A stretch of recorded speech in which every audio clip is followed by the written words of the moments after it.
Hello my dear friends, welcome to the Indian advance studies. आज मैं आपको बताऊंगी एसबीआई पीओ के बारे में डिटेल्स में कैसे और किस तरह के प्रोसेस होते हैं, जैसे कि application form, application fees, vacancy, notification, admit card, इन सब के बारे में आज मैं आपको डिटेल्स में बताऊंगी। तो उससे पहले मैं आपको बताना चाहूँगी कि IAS पेपर एक एक्सक्लूसिव और ऑफिशियल वेबसाइट है जहाँ पर आपको एसबीआई पीओ के रिलेटेड सभी अपडेट्स, नोटिफिकेशंस, ये सब चीज़ें आपको सबसे पहले मिलेंगी। तो हम सर्च करते हैं, उसके बाद हम सेकंड वाले वेबसाइट पे आएंगे। वेबसाइट पे आते ही हम एसबीआई पीओ के पे न्यू टैब में ओपन हो जाएंगे। उसके बाद यहाँ पर उसकी कुछ इन्फॉर्मेशन दी गई हैं। उसके नीचे टेबल ऑफ कंटेंट है इसके। फिर यहाँ पे कुछ क्वेश्चन है, जैसे कि what is SBI PO, highlights, exam date, notification, vacancy, eligibility, application form, fees, admit card, pattern, result, इन सब के बारे में यहाँ पे दी गई है। आपको जिस भी चीज़ की इन्फॉर्मेशन चाहिए वो यहाँ पे आप क्लिक करेंगे तो आप वहाँ पे पहुँच जाएंगे। जैसे कि यहाँ पे व्हाट इज़ एसबीआई पीओ क्या है, कौन ऑर्गेनाइज किया था, इन सब के बारे में इसमें दिया रहेगा। उसके बाद यहाँ पे इसके हाइलाइट्स हैं, जैसे कि नेम ऑफ़ द एग्ज़ाम का नेम क्या है, इसका फुल फॉर्म, उसका body, exam frequency, level of exam, किस लेवल का एग्ज़ाम होता है, मीडियम, मेथड ऑफ़ एप्लीकेशन, इन सब के बारे में यहाँ पे दिया गया है। उसके बाद यहाँ पे एग्ज़ाम डेट है, मतलब कौन सा एग्ज़ाम किस दिन होगा, उसका एडमिट कार्ड का डेट है और हॉल टिकट का डेट है यहाँ पर। फिर नोटिफिकेशन का डेट है यहाँ पर, एप्लीकेशन फॉर्म का डेट है यहाँ पर। मतलब जब भी डेट डिक्लेयर्ड होगा तब आपको इस वेबसाइट पे पता चल जाएगा। अभी तो कोई डेट रिलीज नहीं हुआ है। यहाँ पे इशूड ऑफ नोटिफिकेशन अप्रैल का था। फिर यहाँ पे प्रीलिम एग्ज़ाम जून का बताया गया है, बट अभी हुआ नहीं। फिर यहाँ पे notification, the State Bank of India releases its notification by the second week of November. इसका नोटिफिकेशन इस बार नवंबर के मंथ में सेकेंड वीक को आएगा और लास्ट ईयर इसका रिलीज़ हुआ था डेट 4 अक्टूबर को और इसका लास्ट डेट था 25 अक्टूबर। फिर यहाँ पे वैकेंसी मतलब कितने लोग वहाँ पे जॉब करते हैं और अभी फ़िलहाल कितने लोग हैं वहाँ पे, किस किस कैटेगरी के लोग हैं वहाँ पर, उन सब के बारे में दिया गया है यहाँ पे। जैसे जनरल कैटेगरी के लोग हैं 810, फिर अदर बैकग्राउंड क्लासेस के हैं 540, शेड्यूल कास्ट हैं, शेड्यूल ट्राइब हैं, इकोनॉमिकली वीकनेस सेक्शन होते हैं, फिर सबका टोटल होता है 2000। फिर यहाँ पे फिज़िकली हैंडीकैप्ड, मतलब जो हैंडीकैप्ड हैं उन लोगों के लिए भी यहाँ पे वैकेंसी है। वहाँ पे एलडी लोग काम करते हैं 20, वीआई के 20 करते हैं, एचआई के 69 और डीएनई के 27, टोटल होते हैं 136। उसके बाद एलिजिबिलिटी क्राइटेरिया, मतलब एलिजिबिलिटी मतलब होता है कि मतलब कौन एलिजिबल है वहाँ पे करने के लिए। जैसे एजुकेशन क्वालिफ़िकेशन, उनकी एज कितनी होनी चाहिए, एजुकेशन मतलब कितने पढ़े लिखे होने चाहिए, उन सब के बारे में यहाँ पे दिया गया रहता है। एज लिमिट उनकी होनी चाहिए 21 years at the upper as and the limit is 30 years old. मतलब ये the lower age limit is 21 और अपर एज होते हैं 30 ईयर्स। तो मतलब 21 और 30 के बीच में जितने भी लोग हैं वो एलिजिबल हैं इस एसबीआई पीओ के लिए अप्लाई करने के लिए। फिर maximum age limit reserved candidates according to official SBI PO criteria. फिर शेड्यूल कास्ट के हैं 35 ईयर्स, शेड्यूल ट्राइब के लिए भी 35 ईयर्स, अदर बैकवर्ड क्लासेस के हैं 33 ईयर्स। यहाँ पर भी वही है कैटेगरी। फिर यहाँ पर भी मैक्सिमम एज लिमिट हुए यहाँ पे। फिर नंबर ऑफ़ अटेम्प्ट, कितने लोग अटेम्प्ट करते हैं यहाँ पे, कितने लोग को चांस मिलता है ये अटेम्प्ट करने के लिए। जैसे कि बहुत सारे लोग फिल करते हैं फॉर्म्स को, फिर कितने लोग उसमें सेलेक्ट होते हैं, चांस कितने लोगों का रहता है, वो सब दिया। जनरल कैटेगरी के लोगों का होता है 4 और जनरल पीडब्ल्यूडी का रहता है 7, ओबीसी का भी रहता है 7, पीडब्ल्यूडी का रहता है 7, फिर SC, ST, PWD, ST, ST, PWD, इन सब का रहता है नो रिस्ट्रिक्शन। एप्लीकेशन फॉर्म का जब भी डेट आएगा वो आपको बता दिया जाएगा, किस तरह से आपको फिल करना है वो भी बता दिया जाएगा। उसके बाद एप्लीकेशन फ़ीस, वहाँ की फ़ीस कितनी होती है उन सब के बारे में यहाँ पे। जैसे एससी, एसटी और पीडब्ल्यूडी का रहता है टोटल 100 रहता है। और यहाँ पे जनरल और OBC का रहता है 600।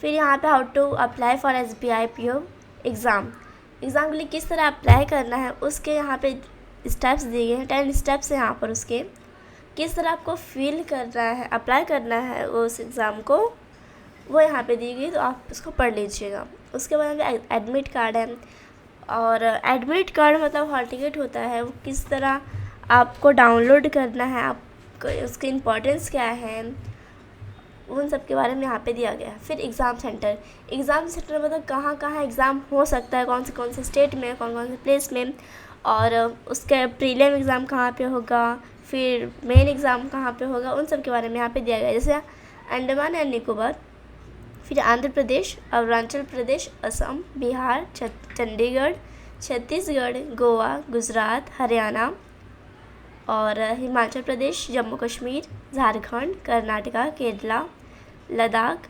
लक्षद्वीप, मध्य प्रदेश, महाराष्ट्र, मणिपुर, मेघालय, मिज़ोरम, नागालैंड, दिल्ली, NCR, ओडिशा, पुडुचेरी, पंजाब, राजस्थान, सिक्किम, तमिलनाडु, तेलंगाना, इन सब प्लेसेस पे आपका सेंटर जाएगा एग्ज़ाम के लिए। फिर एग्ज़ाम पैटर्न, एग्ज़ाम किस तरह से होता है और कितने मार्क्स के होते हैं उसमें एग्ज़ाम में, उन सब के बारे में यहाँ पे दिया गया है। जैसे name of test, number of questions, marks कितने मार्क्स का होते हैं, और पूरा टोटल फी।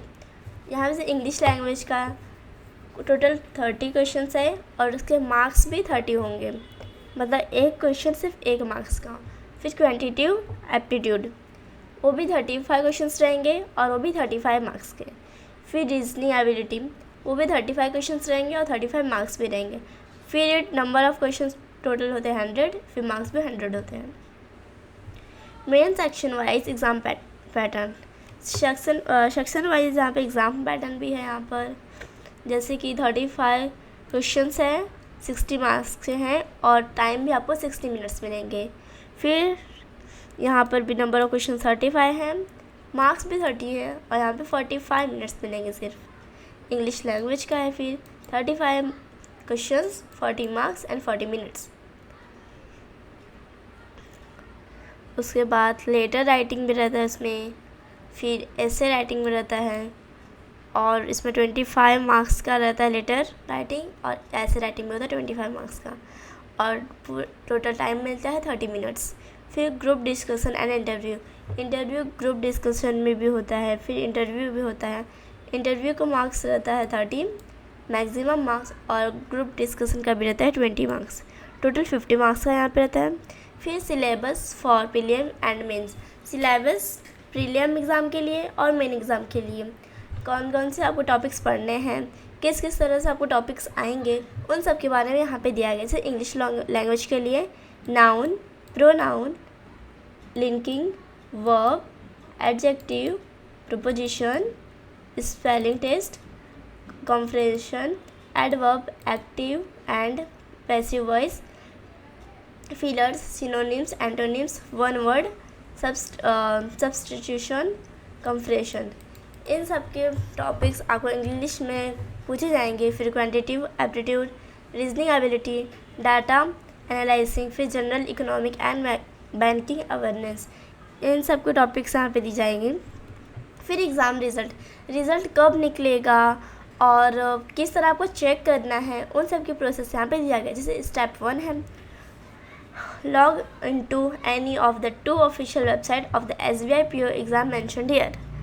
आप किसी भी 2 वेबसाइट पे आ सकते हैं, जैसे ऑफिशियल वेबसाइट जैसे यहाँ पे दिया गया है, एक फर्स्ट वेबसाइट ये है और सेकंड वेबसाइट ये है। स्टेप 2 है select the career tab on the website, select करना है कैरियर पे।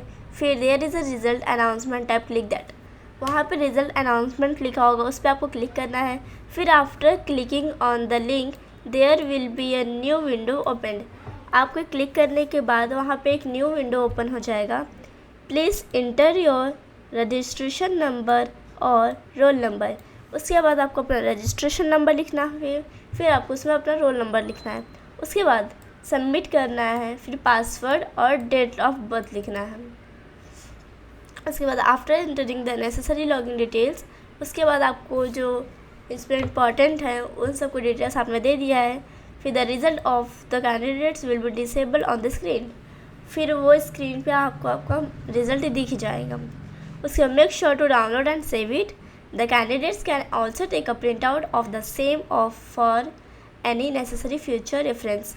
उसके बाद आप अपने उस मार्कशीट को या फिर डाउनलोड कर लीजिए या फिर उसको सेव कर लिए, और या फिर आपको अगर उसका प्रिंट आउट भी निकालना है तो आप उसका प्रिंट आउट निकाल सकते हैं फ्यूचर रेफरेंस के लिए।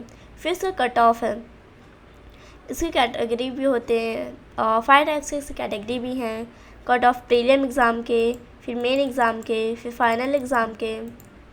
यहाँ पे कट ऑफ प्रीलिम एग्ज़ाम का 100 है, यहाँ पे इसके पेज 200 है, और कट ऑफ की फाइनल का 100 रहेगा।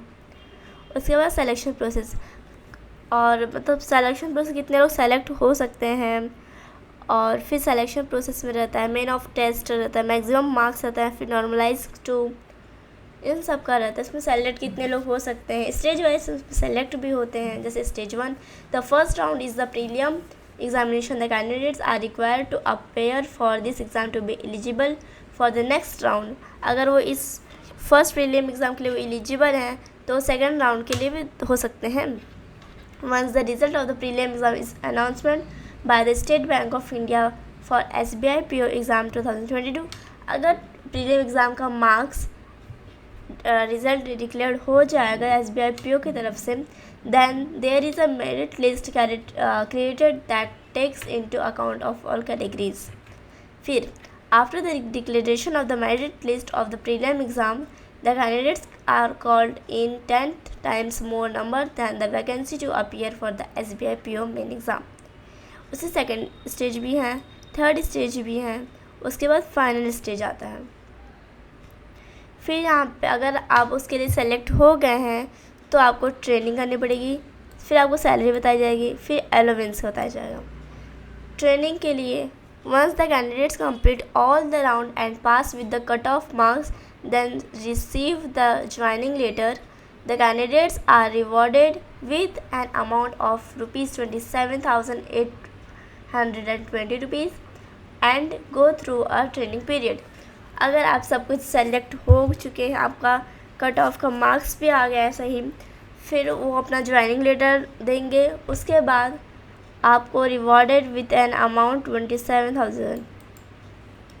उसके बाद the training of junior managers is conducted by the senior managers so that they are well equipped and justify their role and designation in the branch.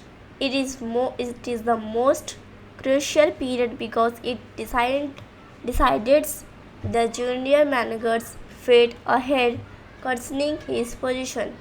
फिर उसकी सैलरी को कितनी होती है उन सब के बारे में यहाँ पे जैसे ज्वाइनिंग अमाउंट का रहता है 27,620 इनर रहता है। फिर आफ्टर फर्स्ट इंक्रीमेंट एक फर्स्ट इंक्रीमेंट मिलता है 35,560।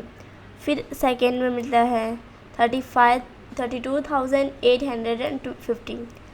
थर्ड राउंड में मिलता है 42,020 रुपीज़। उसके बाद अलाउंस है यहाँ पर। फिर प्रमोशन, उसके बाद का प्रमोशन भी हो सकता है अगर आप अच्छे से काम करेंगे। जैसे यहाँ पर दिया गया है किसमें, अलाउंस में DA रहेगा डियरनेस अलाउंस, HRA रहेगा हाउस रेंट अलाउंस, CCA रहेगा CT कंपेंसेटरी अलाउंस, फिर MA एंड HA रहेगा मेडिकल एंड हेल्थ अलाउंस। ये 4 टाइप्स के अलाउंस हैं। फिर promotion, even after the completion of the promotion period, the promotionary officers undergo a strict assignment of standard as per the SBI from time to time. If one fails at it, then it is possible to lose one's job. अगर वो अच्छे से काम है तो इसमें किसी एक की भी जॉब जा सकती है। And when one keeps the standard as required, then the junior manager is eligible to be promoted to assistant manager in a particular branch. अगर सब सही से काम करेंगे तो प्रमोट करने के लिए असिस्टेंट मैनेजर पर्टिकुलर ब्रांच, मतलब एक ब्रांच होता है पर्टिकुलर। तो यहाँ पे आप अपना प्रमोशंस का पढ़ लीजिएगा। और यहाँ पे कुछ क्वेश्चंस हैं, यहाँ पे फैक्ट्स हैं, तो अगर आप पढ़ना चाहें तो उसको भी पढ़ सकते हैं। So thank you so much for watching my video. Thank you.